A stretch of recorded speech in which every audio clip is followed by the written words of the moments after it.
coming? She said, you scanned my face, didn't you? And the woman was like, yeah, but. And she was like, yeah, but shut your mouth, okay? The person I'm here for knows I hear, okay? Reese comes down. Flynn says, what's to stop me from getting rid of you right now? She said, you didn't think I was going to come down here in real body. This is fake body. This is peripheral. I said, oh, you're smart, because I would have showed up there with my real body, right? When Flynn said, why don't you leave me alone, basically, okay, she said, yeah, no, sorry, that's non-negotiable. What do you mean non-negotiable? She said, Flynn said, I don't know why you're bothering me. Me and my family did absolutely nothing to you. Sharice said, oh, you took something from me, okay?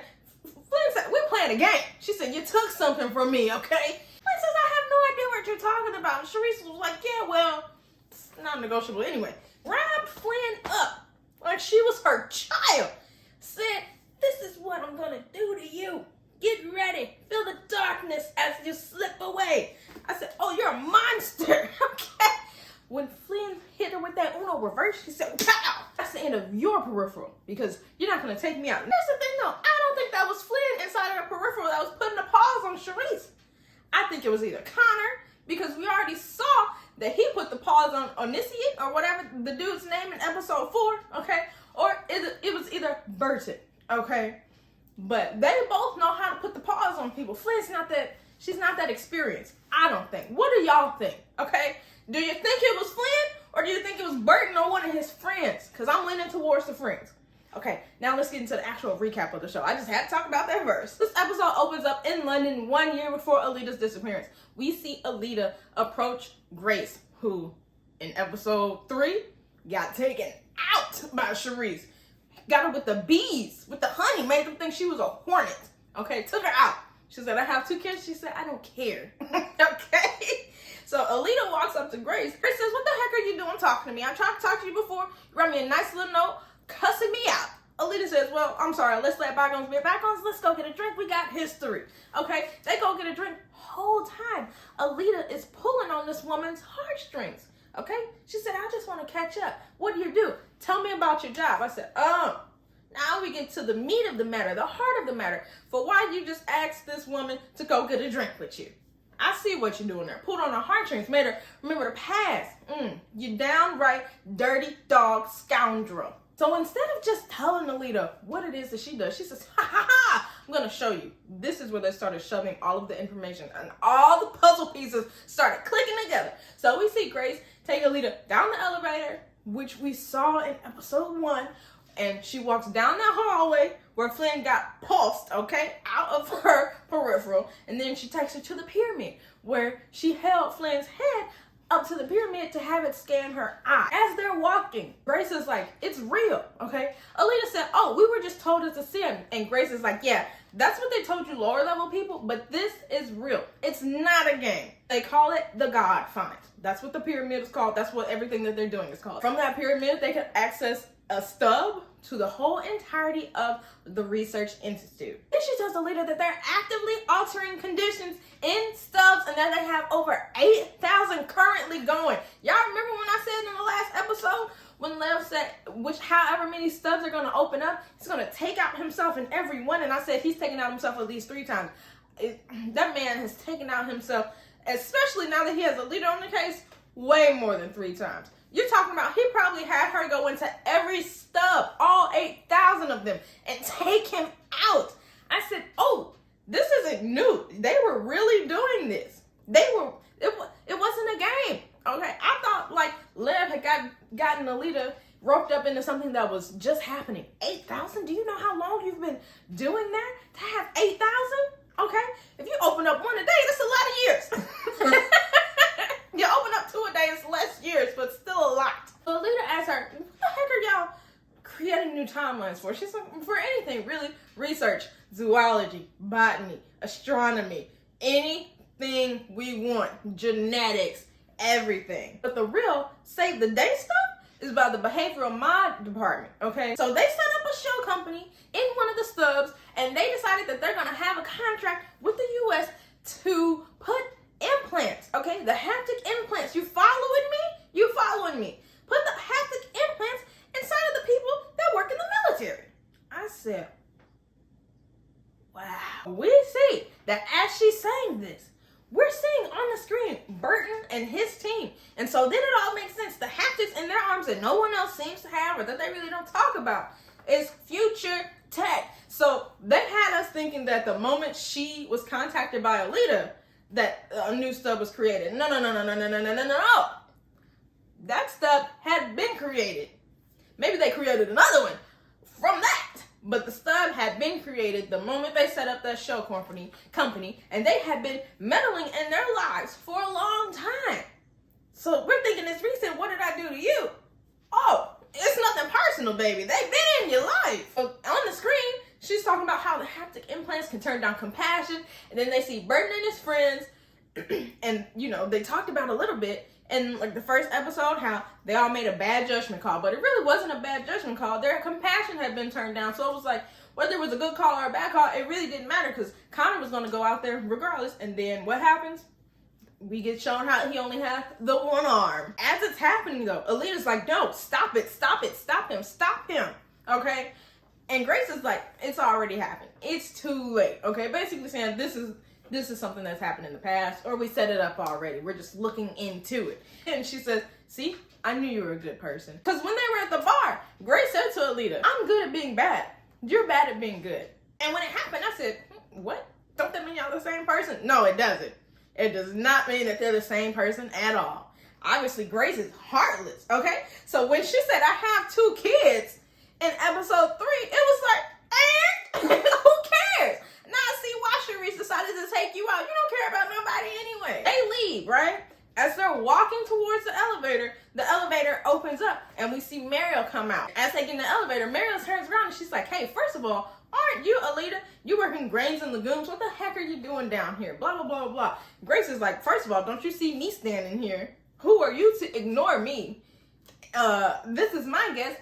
I had to come down to get my jacket. And Mariel's like, well, look. First of all, it's my job. Don't let it happen again. Because what she wasn't about to do was be punked. I said, that's right, girl. Stand up for yourself. Alita said, I like your eyes. I said, well, we all see how that ended up for her. She should have kept her mouth closed. she would have both eyes and still be with us. Sometimes you got to keep your head down. I didn't see nothing. That you were doing. In fact, I went momentarily blind. Okay? I didn't know anybody had even walked past me into the elevator. We finally go to the prison. We see this guy named Robert opening up a package, and what is it? One of the pulse weapons. It's a phone call, and they're like, yo, we need you to handle something for us. We're giving you 25% of $10 million now. We'll give you the rest when the job is done. He tries to say no. They rope him in like, we know about your daughter. We know exactly where she is. What does he do? He decides to handle business because he's like, how do y'all know that, right? So he takes out his competition. He gets mad at the guy. He's like, if you had left my daughter out of it, would have been fine, but you didn't. In that part, we just see kind of how ruthless he is, okay? It wasn't necessarily necessary, but it lets us know this guy plays no games. He's going to do whatever he needs to do. He's not about to hurt his daughter. He gets in his car, heads towards Flint. We go on over to Billy Ann. We see her waking up early for work. As she's waking up, cleaning up the house, getting food ready, all that, while her silly little husband is still laying down to sleep, she finds money in his jacket. She tells him, get the heck up. What the heck is wrong with you? Didn't I tell you not to take this money? Said it was a gift. She said, from your uncle? No, what are the strings? He said, no strings. Obviously, we know that was a lie. Because we know his dumb self took the money before he asked about the strings and then was already caught up, couldn't cut them up, okay? Strings on his body like he's a marionette puppet, okay? Uncle's pulling all of them. She says, oh, okay, well, I guess we can keep the money because we need it. And it's like, yeah, y'all poor, y'all need it, but no, okay? You wasn't going to be able to get rid of it anyway. He had no choice but to keep the money. She heads off to work.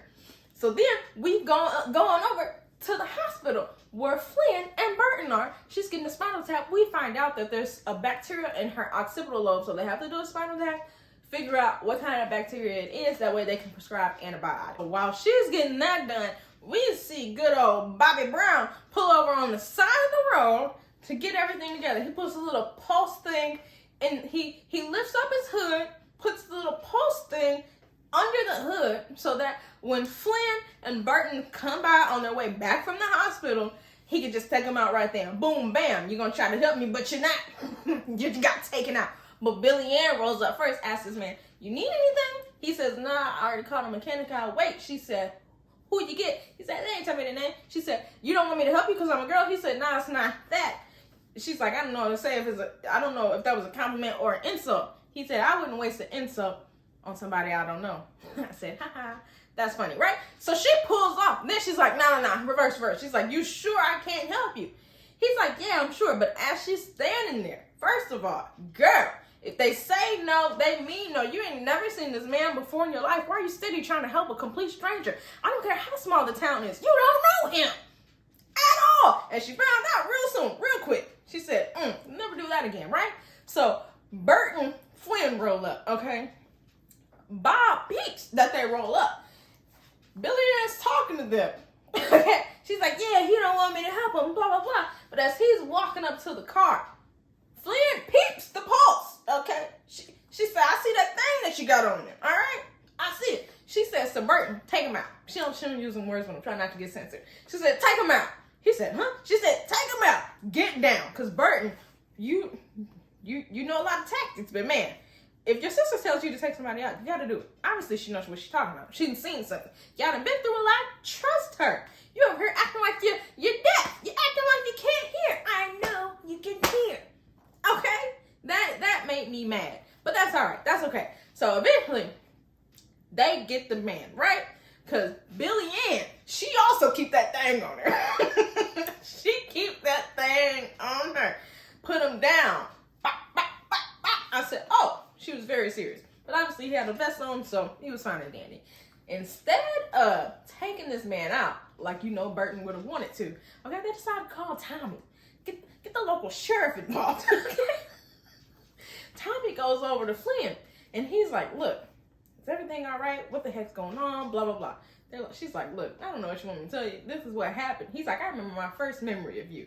Tries to pull on the heartstrings and basically be like, look, I'm trying to protect you, but I cannot protect you if you don't tell me what's going on. And she's like, I'm trying to protect you. Shut your face. Take this man and get him away from us, right? And he's like, all right, fine, whatever. So we see Billy Ann dropping Flynn and Burton off because obviously Jeep is gone. It's a wrap. They got to get $50,000 more to buy a Jeep. They are carless. So in the car on the way home, Burton's like, look, everything that happened, we'll talk about this later. Billy Ann's like, what? You don't want to talk about it in front of me? He said, actually, it ain't you. It's who you know. And I said, right. Because your dumb self already believed one lie today. You know it was a lie. And if you didn't believe it, I don't like the fact that you acted like you believed it. Okay? Uppercut him. Okay? Sock him in the sternum. I know you're lying to me. Say it. Obviously, it's not a happy, productive marriage once you uppercut somebody. But hey, he's involved in some crazy stuff because of his uncle. When they get out of the car, they decide to tell their mom. And their mom tells them a story about a barn or a farm. Okay? I don't remember the whole thing, but the moral of the story was, you guys think you got the leg up on them, okay? You think you're in a sweet little deal, but you're not. Because what happens if I stop taking the medicine that they gave me? And I thought the whole time that it was a one and done. No, she got to continue to take it. What happens to me if I stop taking the medicine that they have so graciously provided to us? What happens if you don't do exactly what they say? What happens if you stop listening? Y'all are not, y'all don't have the high ground, okay? It's over, Anakin. You got the low ground now. Okay? You're down there at the bottom. So they decide, you know what? We got to do what we got to do. We got to take it to them again. Okay? We tried it once. We got to do it again. So Flynn goes back in there again. Talks to Wolf. She don't say nothing. She just, whoop, whoop, I'm here. Okay, she asks him, why did you have us connected in the haptics? Was it so I would trust you? Is that what you're trying to do? Build a false sense of trust? Trying to make me feel all of your insides? He said, no, that's not why. I said, I don't trust you, okay? She might false trust you, but I don't trust you. I feel like you're kind of out for yourself, even though that's your girlfriend. Flip-flop again. So now we see Tommy driving Bob to the police station. I'm assuming that's the only place he could be driving him, right? We see Tommy driving Bob, and Bob saying to him, look, basically, let me go, and you can get this $2.5 million. It ain't nothing but a thing. I'm trying to keep you safe. I'm trying to get back to my daughter, right? They get hit by an invisible car. I said,